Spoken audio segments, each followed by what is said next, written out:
Sathi masifika endlini ngikhumbula kahle kwaqhamuka imoto emhlophe emva kwethu angisehlisa izinto laphaya kwaqhuma into engathi isibhamu futhi ayinanokuthi kwaqhuma kwakuyiso my sister.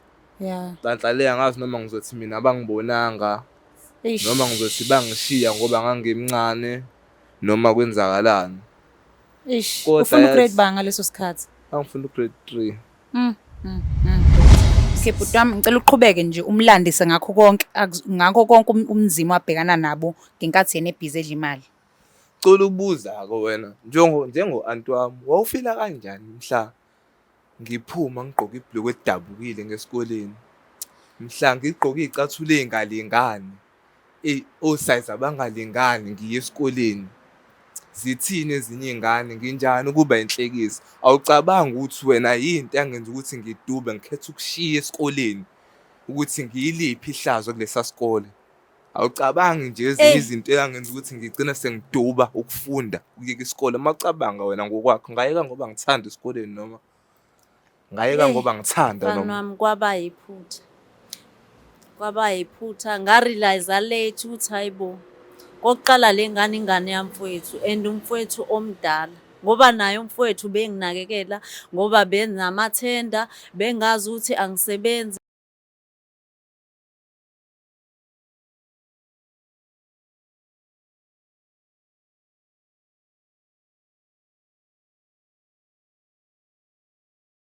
Cela ukubingelela mbukelo Black Life TV. Igama lami mina ngu-Olwethu ungakacela. Uyazi-ke musubona mina ukuthi lapho sizothi bhodla ebese uthola usizo. Namhlanje ke sivakashela ubhuti wethu wakamhlongo. Ngizomnikeza nje ithuba lokuthi ayithule. Asho mhlawumbe ukuthi ubani igama lakho abani sibonga ake sichazele nje ngobuyena bubonke. Sawubona bhuti wami njani?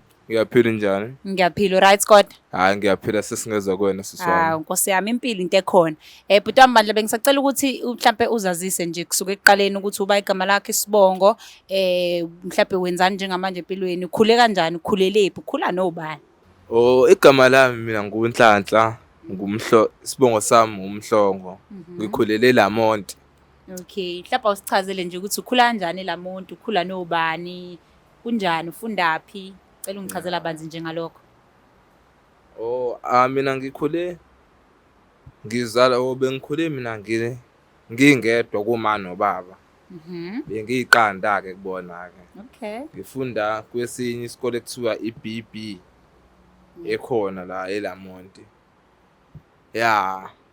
Njengoba ngikhule ngiwumuntu obeyedwa-ke kuma nobaba mina bengikwazi ukuthola yonke into engiyidingayo ngesikhathi sami.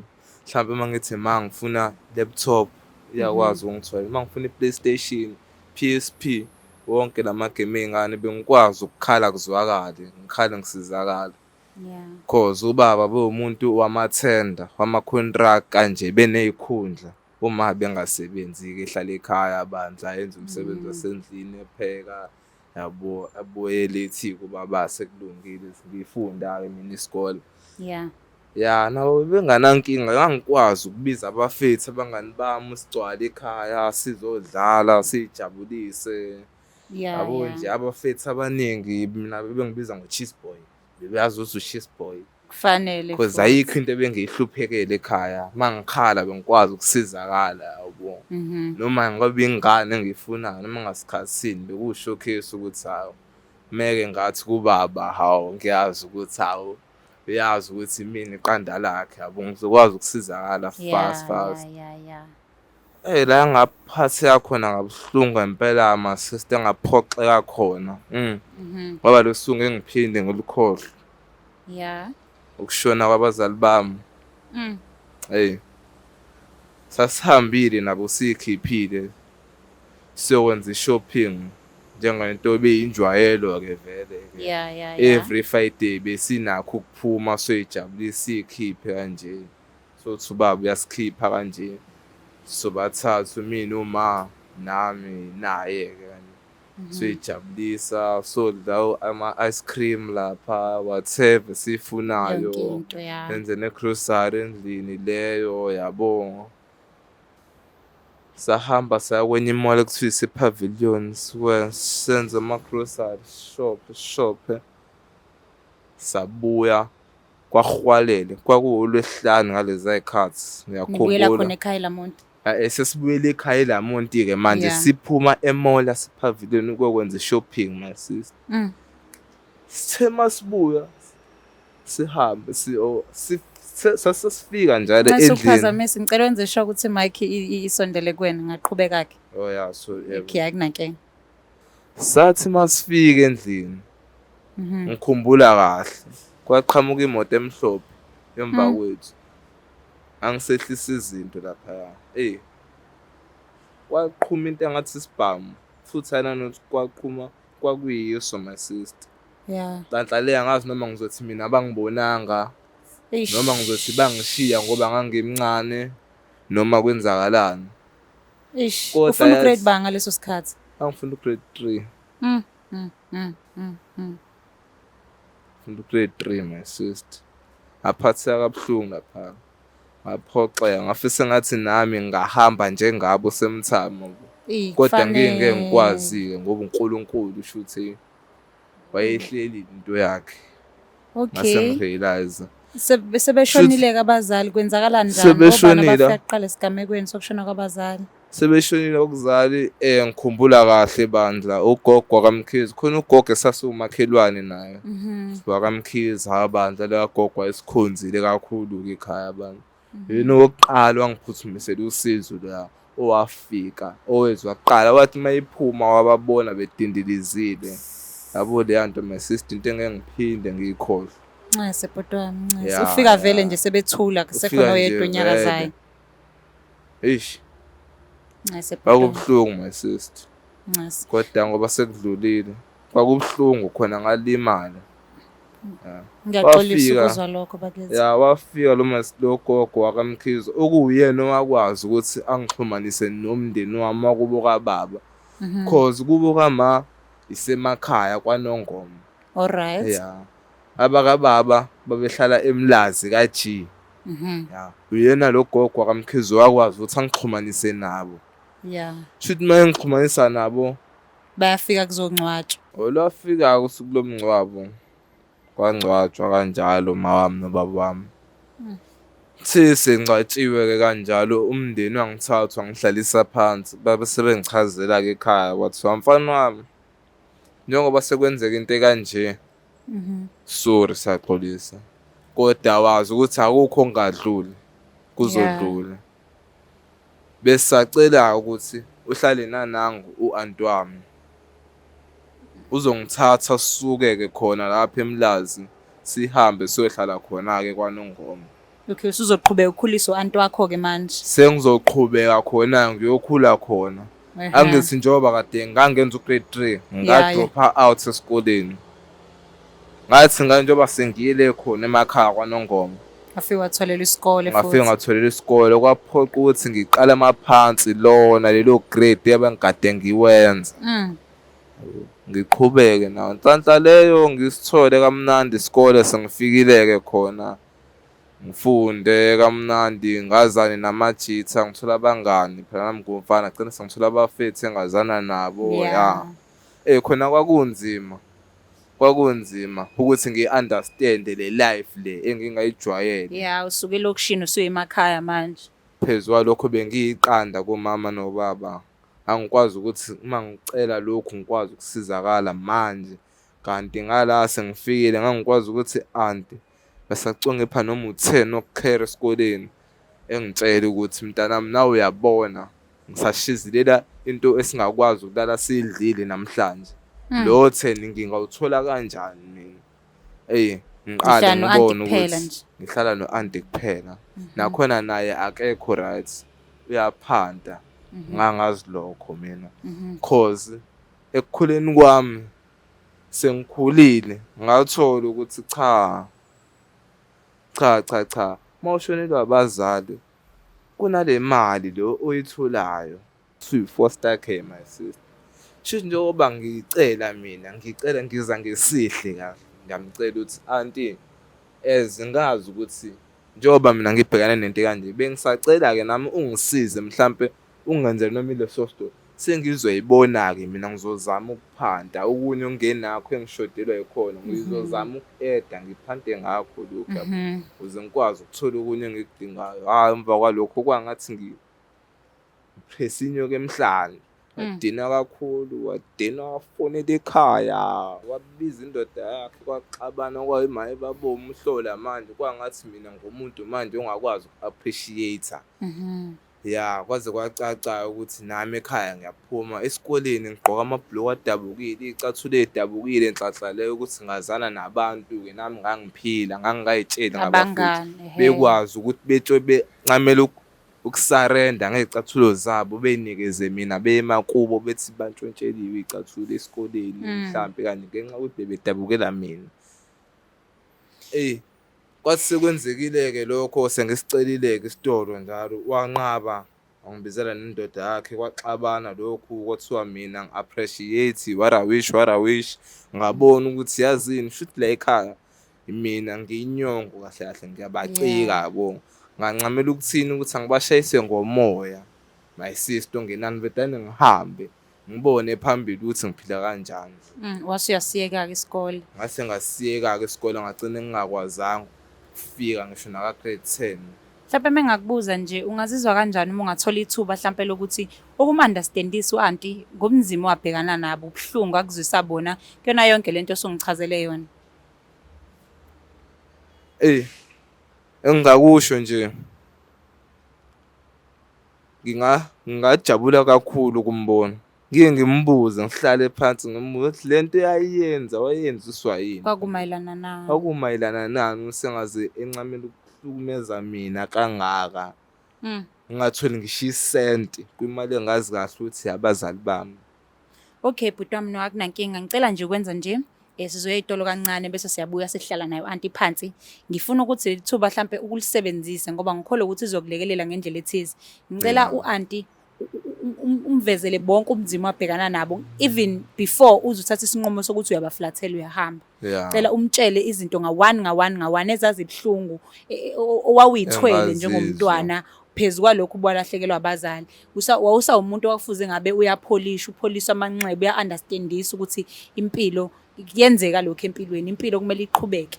Yabo ake mbukele ekhaya ngizothi nje ake siye ngasey'tolo mhlawumpe bese siyabuya mese sibuya sizobe sesinaye-ke u-anti wakhe akakhulume naye mhlasimpe kuney'mpendulo angayithola ku-anti wakhe lezo y'mpendulo ezingamsiza naye mhlawumpe ukuthi aphole noma adlule esilondeni mhlawumpe athole iy'mpendulo zokuthi kwenzakalani yini ayengenzelwa lutho ngemali ekwakumele ngabe iphilisa yena njengomntwana ongasenabazali. Mbukele ekhaya ngiyabonga kakhulu ukuthi uhlale nami kuze ube manje sizoya nje ngasey'tolo bese siyabuya. Siyabonga.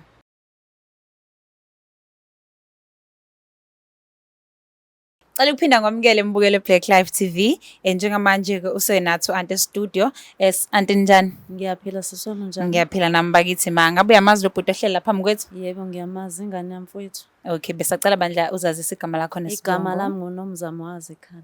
Siyajabula ukwazi bhuti nangoku anti ngisacela nje ukunikeza ithuba lokuthi ubhodle kuyena. Anti ngibhalele u-Black Life TV cause bengifuna ukubhodla ngayo yonke into embi owangenza yona ngisahlala nawe. Manje mfana wami sungaze ufonele abaka-TV besikephi isidingo sokuthi uhlale phansi bandla ma abaka-TV ukuthi uzobhodla bungeke ukwazi ucela naba bakumndeni ukuthi sikwazi ukuyikhuluma njengomndeni njengoba uzongilethela amakhamera uthi ngenze njani? Cha bengeke ngikwazi ukuzokhuluma nawe straight ngoba uyazazi ukuthi ngaqala ngakhuluma nawe vedane udini uganuni wabo usukuma ufuna ukungidla nangezami. Manje ngibone kuyiyona ndlela engcono le ukuthi ngenze ngayo ngibhalela abaka-Black Life TV ukuze ngikwazi ukukhuluma nawe bekhona siphelele kahle. Mhlawumbe uzongizwa kangconywana kunokuthi ngize kuwena endlini sikhulume anti two ngoba ngibone ngathi uthatha ngokuthi yini engikuhlukumeze ngayo ngicela ungichazele ngikuhlukumeze ngani ngoba ngikukhulisile ushonela abazali bakho ngakukhulisa wakhula ukhulele esandleni sami yini engikuhlukumeze ngayo? Ongihlukumeze ngayo wena anti ekukhuleni kwami kuningi kakhulu anti njengakho nje ukuthi esikoleni ngihlala nawe anti. Ngangirathi anti. Ngangirathi ngisahlala nabazali bami. Cause mangikhumbula kahle angingashodi yonke into engangiyidinga ngangiyithola. Ya ngiyavuma kusilona iphutha lakho ukuthi behambe emhlabeni yabo. Kodwa mhlaba sebehambile anti. Mangikhumbula kahle nawe wawukhona. Lo siswa social worker wachaza ukuthi kunale mali ekuthiwa i-foster care engizokwazi ukuthi ngiyithole since mina njengoba ngiyehlakalele isimo esikanje ngihanjelwe abazali bami anti nginamanga lapho. Hayi mfana wami unephutha lapho ngoba mina alikaze lize kumina i-social worker la khuluma nawe. Uqonda ukuthi ayikho imali obuyithola yokuthi umntwana kanabo abazali? Ayikho imali ade ngiyithola mina.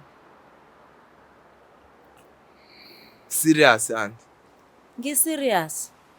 Ngenkathi umthatha umntwana uthi uzohlala naye wawuthi uzomphilisa ngani? Ngangithi uzophila njengabanye abantwana abaphilayo. Okay, but ngicela ukunikeza ithuba uqhubeke umtshela ukuthi iziphi izinto ezakuzwisa ubuhlungu ngokuhlala naye.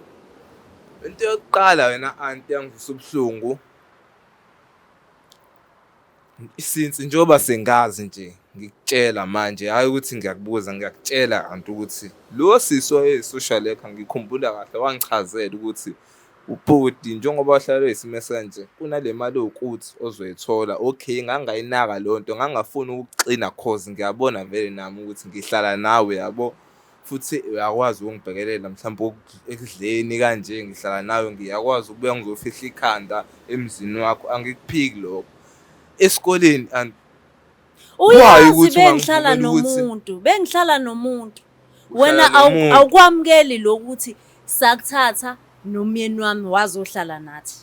Awukwamukelanga lokho. Sikuthathile umncane wakhula wahlala nathi awukwazanga ukwamukela lokho. Ngasacrifice mina ngahlala nawe. Ngingenayo ingane kodwa ngakwazi ukukuthatha mina ngahlala nawe. Asike sithi siyavuma ke anti. Wena mase kuthiwa nengane ungayivumela ingane yakho ukuthi ihambe ngebhluku elivele ianda esikoleni. Amandla ngangenawo. Oh. Ngangenawo amandla. Kodwa uyakwazi ukuba namandla ukufida umuntu wakho. Nephela umyeni wami kwafanele ngenze njani? Sisi ngicela ukubuza, umyeni wakho esebenza? Wetohozo ingasebenzi siswa. Wena usebenza? Ngingasebenzi. Yini eyivimba ukuthi uma ubona ukuthi ingane iyashodelwa uhambe uyibhalisa imali? Ngoba siswami soba nenkinga uma ukuthi le mali le uthi wena awuyazi. Soba nenkinga uma sesizama ukubheka sithole ukuthi le mali awuyithola. Sizoba nenkinga. And futhi so ngicela siqale silungise manje nje le ndaba yokuthi wawuyithola ngicela uqinisekise ukuthi wawuyithola noma ungayitholi.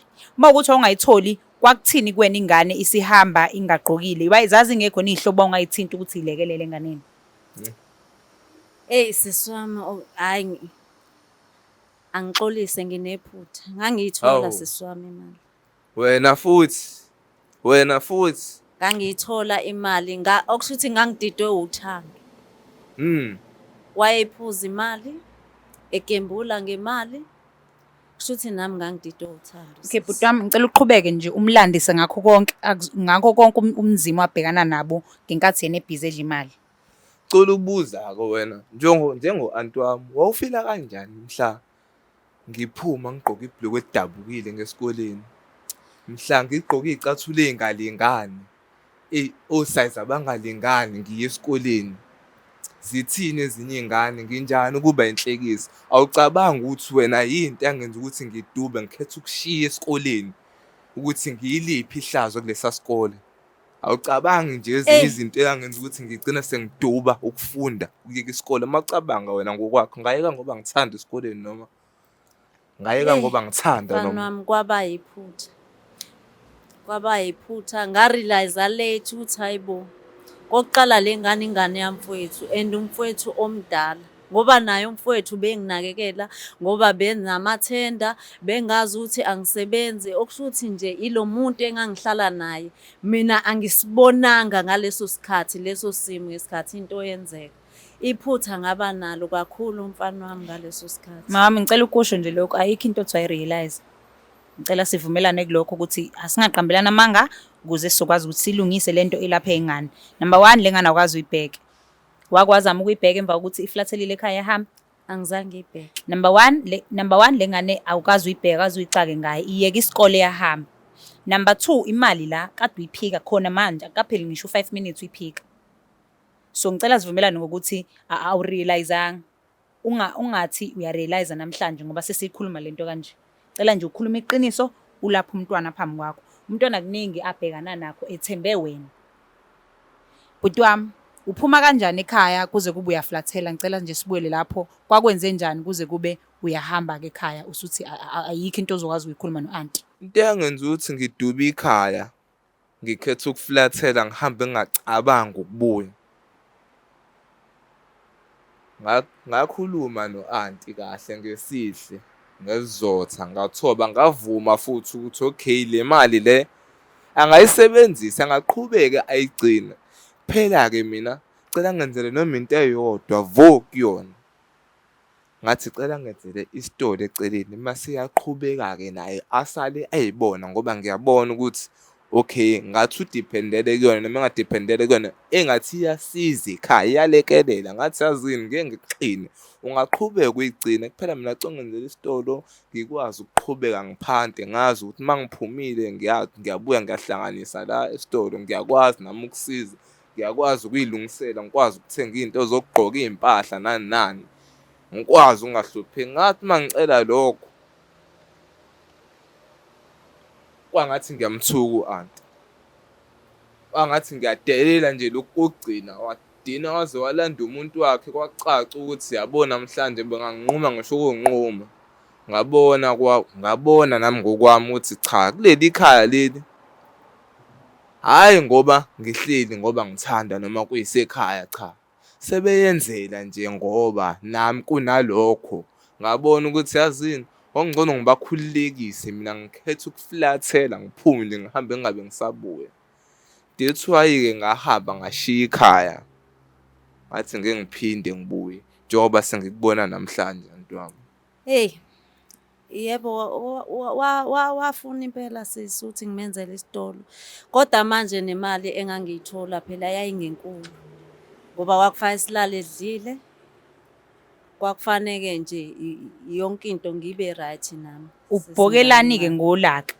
Ubhokelani ngolaka? Umazi isingane ukuthi okungcono mfana wami sizozama ukusave kancane kancane size sivule isitolo. Ubhokelani ngolaka imali uyiphike nasekuqaleni njengoba namhlanje ufike wayiphika? Kwenzakalani?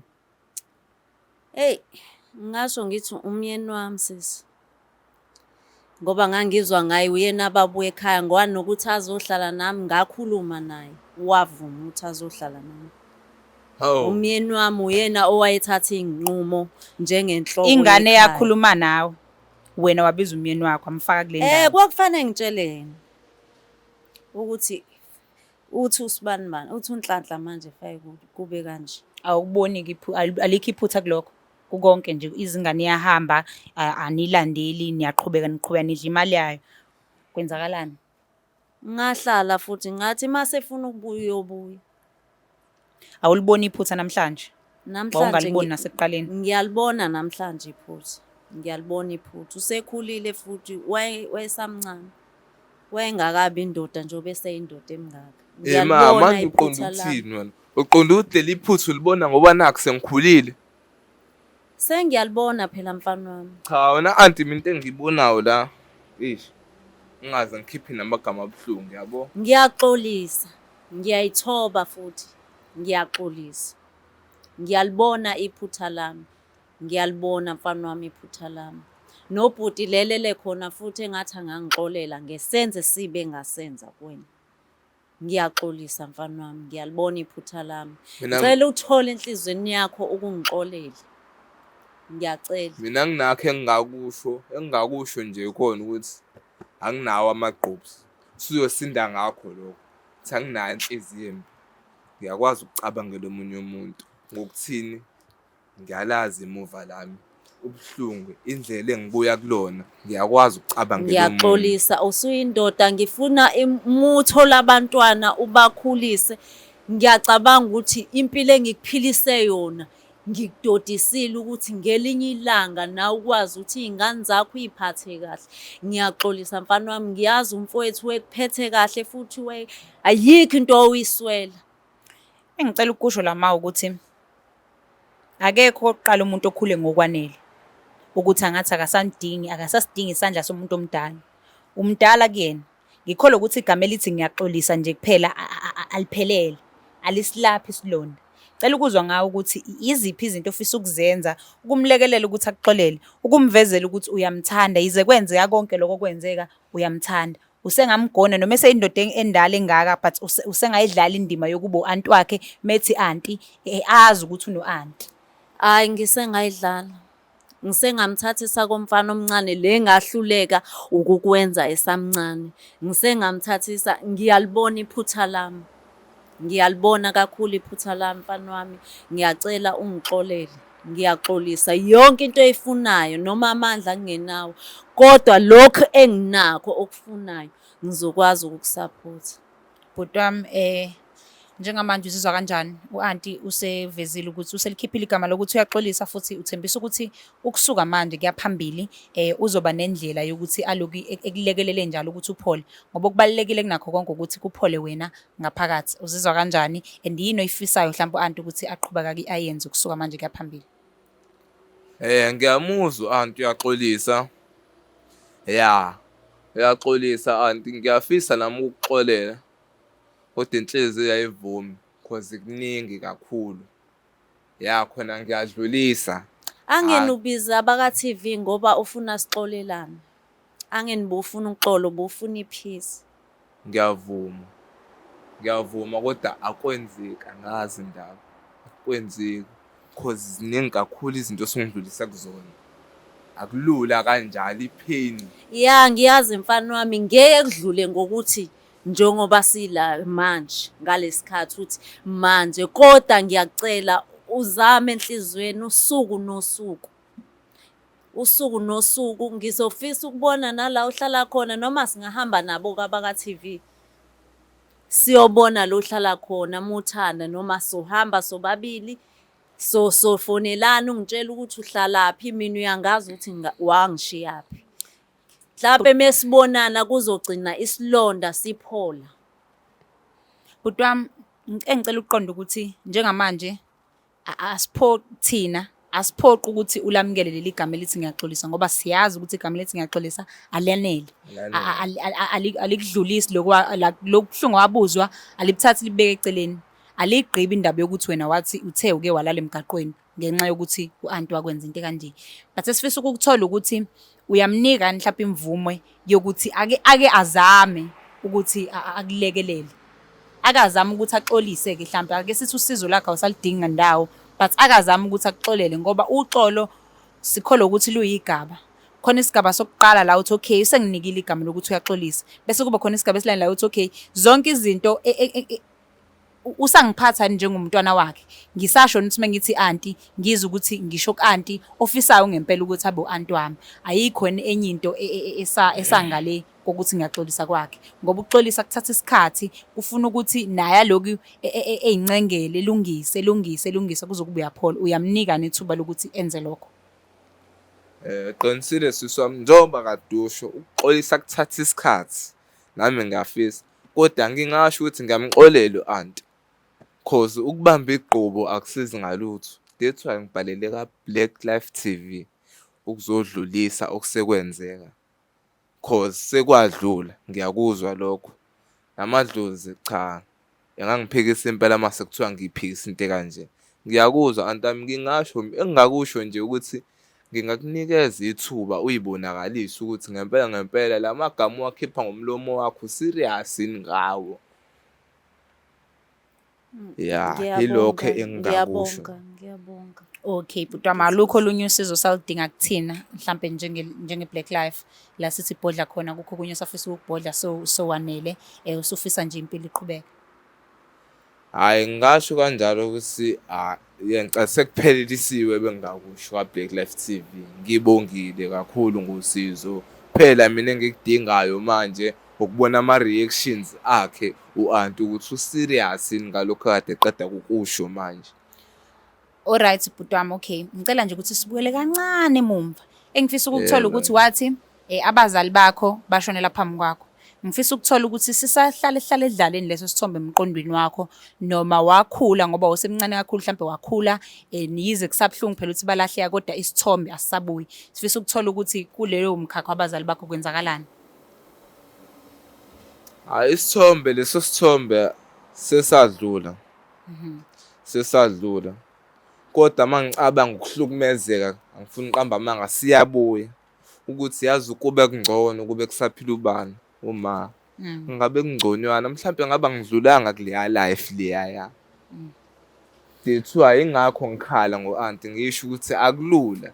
Impilo wangidlulisa kuyona anti wami ungenza ubone ngathi nje akulula ukuthi ngakuxolela. Impilo yangidlulisa kuyona inzima kakhulu. Wangenza ukuthi ngicabange kakhulu ngicabanga ukuthi kube khona uma ube khona ubaba mhlawumbe ngaba ngihlupheki kanje mhlawumbe ngabe esikoleni angikaze ngagqoka ibhulu elidabukile mhlawumbe ngaba ngikaze ngacela kwabafethi izicathule zesikole omunye anginikeze esinye omunye anginikeze esinye wawo kwakubuhlungu kakhulu akubuhlungu ngaphuka inhliziyo ngabekezela kakhulu ngiyaxolisa. Ncese bhuti wami, ngicela nje imvumo kuwena ukuthi manje uhlelo sengingalivala mina usuwanele ngakho konke. ya engingakusho ukuthi hayi anti wami ngangixolela nje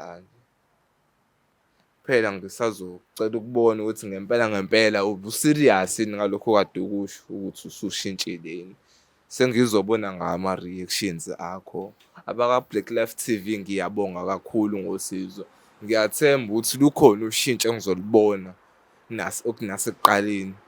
Okay bhuti wami, sacela ukuthi ungadinwa uqhubeke usisendela ama-email okusi-update nathi mesithola isikhathi sizokufonela si-check yonke into. Mbukeli sesihambile-ke nohlelo sasafika la bakhuluma kwaze kwafika la kufike khona. Siyabonga kakhulu ukuthi uhlale nathi kuze kube manje la sithi Bhodla bese uthola usizo. Siyathemba ukuthi ubhuti simnikile lonke usizo alidingayo. Uma kwenzeka futhi kusekhona olunye sizokwenza njalo ngoba njengoba la uze ukuzocela usizo kuthina. Siyacela ukuthi nawe kuma comments lapho ubhale imibono yakho nemicabango yakho nakho konke. Ngicela siphinde sihlangane ngokuzayo. Igama lami uOlethi Ngacele, ngakukhohla lokho. Siyabonga.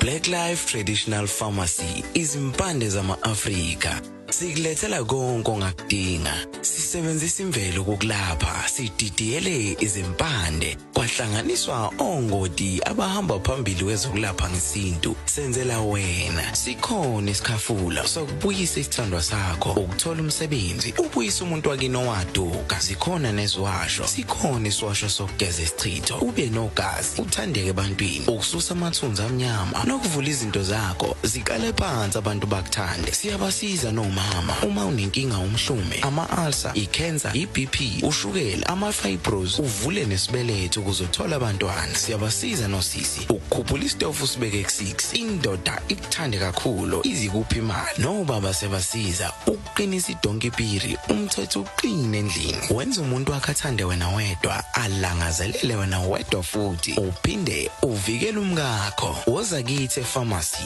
eBlack Life Traditional Pharmacy. Black